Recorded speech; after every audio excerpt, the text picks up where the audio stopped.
Goodness లేదు అంటున్నాడు.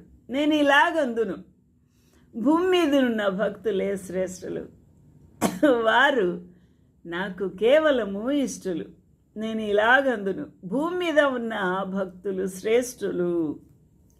ఎందుకు భక్తులు శ్రేష్ఠులు అనగా, వారు దేవుని యొక్క స్వాస్థ్యముగాను, ప్రియమైన బిడ్డలుగాను, పరిశుద్ధులుగాను, భక్తి శ్రద్ధలతో నిష్ఠతో ప్రభువును సేవించువారుగా ఉన్నారు. కాబట్టి వారి యందు ప్రభువుకి ఇష్టము ఉన్నది. కాబట్టి వారు ప్రభు సహవాసం పొందుతూ ఉన్నారు. కాబట్టి ప్రభు వారి సహవాసం అందు ఎంతో తృప్తి చెందుతూ ఉన్నాడు. కాబట్టి భక్తులే శ్రేష్ఠులు, భూమి మీద ఉన్న భక్తులే శ్రేష్ఠులు, వారు నాకు ఇష్టలు అని చెప్తూ ఉన్నాడు. ఎవరికి ఇష్టలు?